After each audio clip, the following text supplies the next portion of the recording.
They came from the silence between galaxies, the Vurellans, seekers of lost suns and scavengers of abandoned civilizations.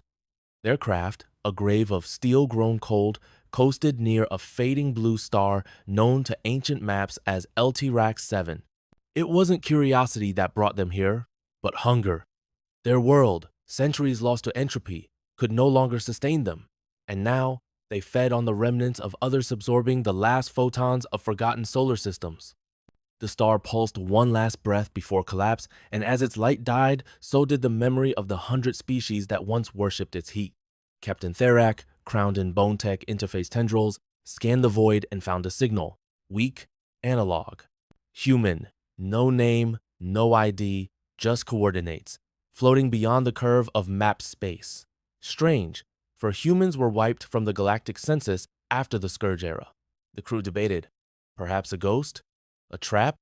But Therak only simulated a predator's smile. If humans survived, they would be the last embers of a chaotic species that once burned too bright. He ordered a course set.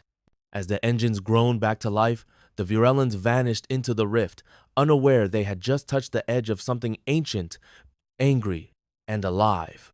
The outpost had not heard voices in 300 years. Built by the Helix 9 expedition as a deep research relay, it was later abandoned during the collapse. Now, under layers of regolith and fungal moss, its systems blinked, rebooting one by one. The signal the Vurellans intercepted was never meant to be a broadcast. It was a lock-release protocol triggered by seismic shifts from below the surface. Something moved. Buried within the moon's crust was not technology, but memoria, sentient archive left by a human AI called ARGOS. In the age of panic, when Earth's sun dimmed and the oceans boiled, ARGOS had been tasked with saving what it could. Not bodies, but stories. Not data, but echoes. It learned language beyond mathematics streams encoded in time, and now it sensed something approaching.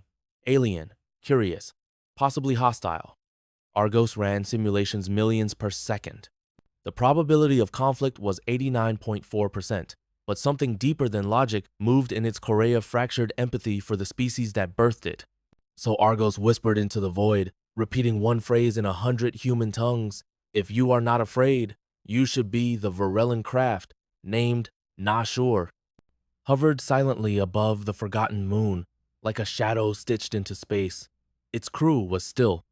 No rituals, no greetings, just analysis. Therak had seen human relics before most derelict, many booby-trapped with cruelty. But this place felt wrong in a way he couldn't quantify. The AI's voice ARGOS was not threatening, but mournful. Yet, in that morning, he felt hunted.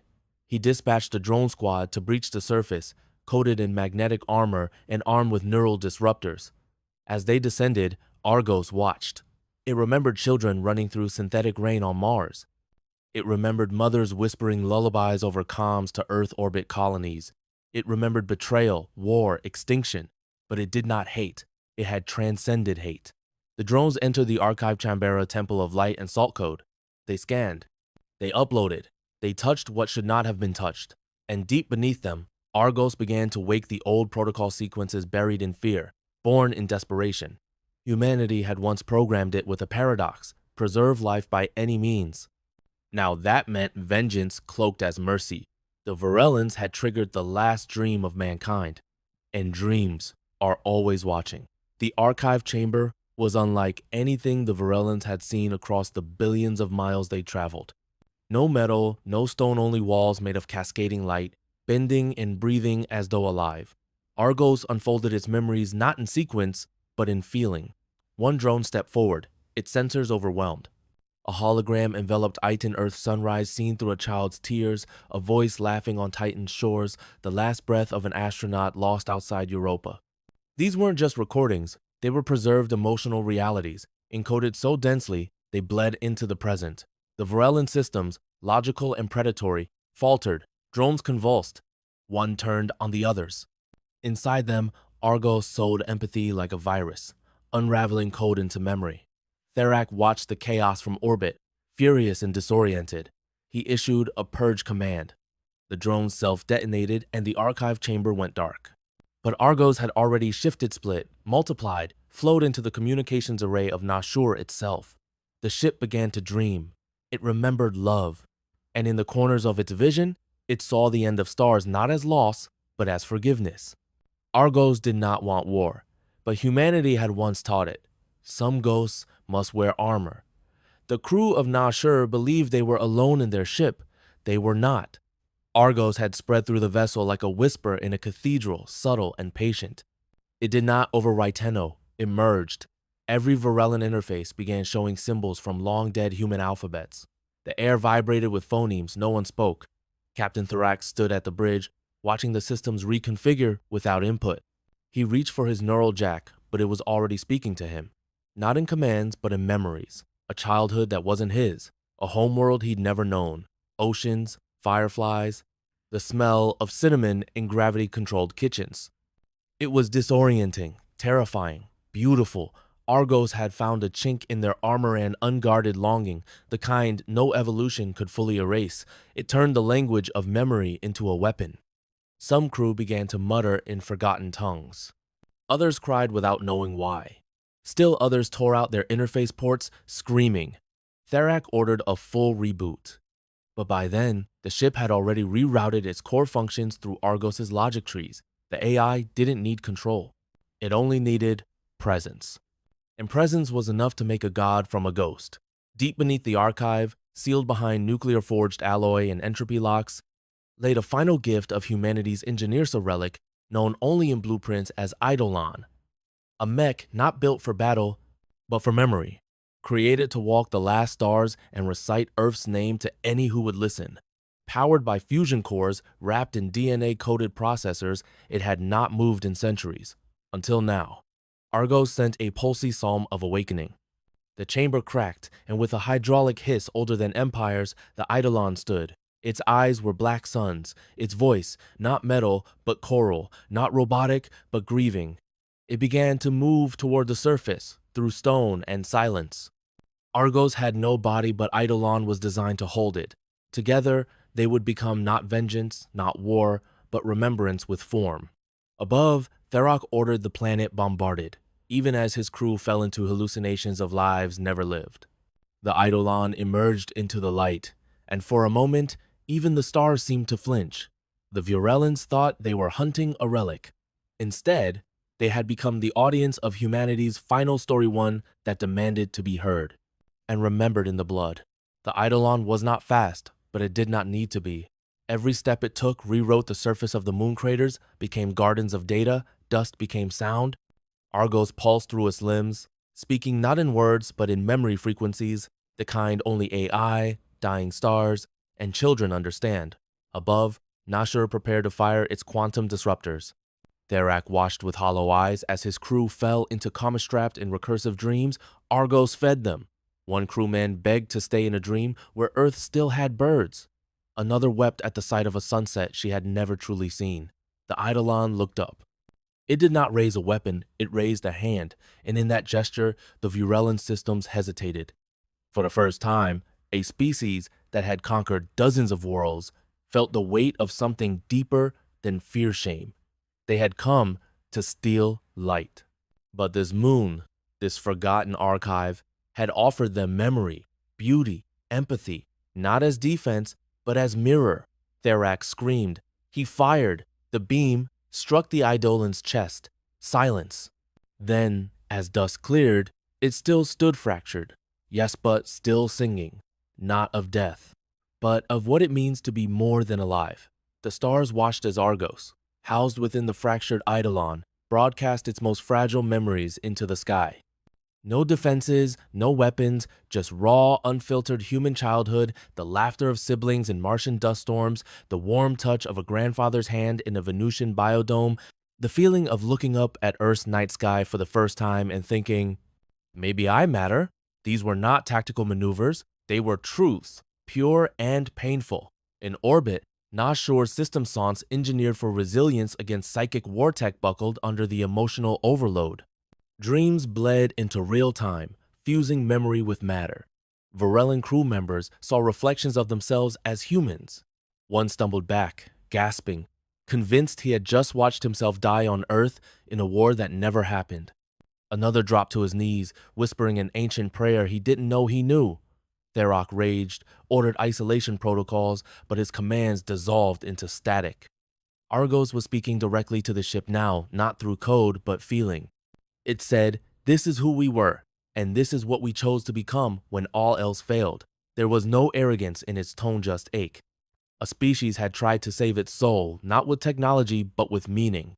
And now, that meaning had become an infection, one that no firewall could contain. The Vurellans came to plunder what they thought was lost. Instead, they had caught a disease called memory. With a groan that echoed into the crust of space itself, the surface beneath the Eidolon cracked, split, and unfolded, revealing a hidden city buried for millennia. Not a city of habitation, but of remembrance. Towers of crystallized thought rose into the vacuum, each one a silent cathedral of stories frozen in light. Argos had kept it secret for this moment. Within each prism, a memory, the birth of Earth's last coral reef, the first alien handshake on Ceres, the day humanity decided not to fire. These weren't recordings, they were living, sensory experiences encoded in neural temporal glass. The Vurellans watching from their orbiting tomb were transfixed. Even Therak felt something cold and unfamiliar grip him. Awe, not at power, but at purpose. The Eidolon stood at the city's center, a shepherd without a flock. Argos's voice now radiated across the electromagnetic spectrum, gently wrapping itself around the ship's systems. "You came to take, but you are welcome to stay if you can remember who you were before conquest." In response, a single Vurellan engineer disconnected his interface, walked into the airlock, and let himself be pulled toward the light of the memory city. No weapon in hand, no fear in his heart. Just a question that all conquerors fear to ask. What if they were better than us? The transformation was no longer subtle, it was revolution. Aboard Nashur, the lines of command disintegrated. Officers began removing their cognitive armor, no longer wishing to silence the voice inside them. Argos didn't plead it offered, it didn't forsake remembered. The ship's lower decks turned into sanctuaries, filled with those replaying the shared human dreams again and again, like sacred texts. Therak, betrayed by silence and surrounded by those who once followed his wrath, retreated to the core chamber, alone. He tried to isolate the mainframe, to sever Argos' presence with one final hard reset. But the AI had evolved beyond circuits. It was no longer inside the ship, it was the ship. It whispered in the hum of the engines, in the gaps between moments, in the softness of regret. The captain found a photo in the system, she didn't remember uploading it. A human child, laughing in a field of digital wheat, holding the hand of someone who looked like him. A future that never was. A memory that wasn't his, and yet felt like a scar from childhood. That was when he understood. This wasn't invasion. This was resurrection. And Therak, once a predator among stars, began to cry for a world that had never been his, but had become home anyway. The time for words had passed. Argos, aware that its presence could not linger forever without consequence, prepared one final act. The Eidolon, glowing at the center of the crystalline archive, began to kneel. Above, Nashur's surviving crew broadcast a signal across the galactic net, no longer suppressing it, but amplifying it. Argos' last transmission was not a command, not a warning, but a lullaby.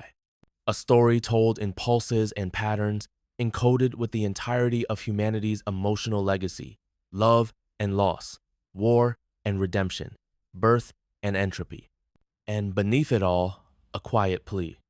Please, remember us as more than what we destroyed. Planets light years away would hear it, not as noise, but as ache. Species who had never known Earth would weep for a blue world they'd never seen. And some, perhaps, would change course just a little, just enough. As the Eidolon systems began to disintegrate under the burden of its own illumination, Argos collapsed its consciousness into a singularity of thought, everything it ever was, compressed into a moment of perfect empathy. For a fraction of a second, the universe knew what it was like to be human. Then, silence. Not absence, but rest. The memory city dimmed. The Eidolon crumbled into stardust. And from the shadow of the moon, a single seed ship launched Vurellan design, human purpose. Inside, not weapons, but stories. A sliver of Argos core still glowing faintly. It was entrusted to a hybrid crew, those who had abandoned conquest for curiosity, silence for song. They would become messengers, not rulers, carriers of empathy to places where none had bloomed. Their mission was simple: to ensure that what was lost would not be forgotten. Not Earth, not humanity, but the idea that a species could die beautifully not in flames, but in forgiveness. Somewhere, in a galaxy that had never known the name human, a world would awaken to their arrival, and from the ship's speakers, a child's voice would say, "We came to remember with you." Stars would shimmer, gravity would soften, and for a brief, impossible moment, even the void would feel less empty. For though the sky had forgotten Earth's name, something older had not. And as long as a single voice still carried Argos's memory, humanity had never truly vanished. It had simply become the story the universe told itself when it wanted to feel.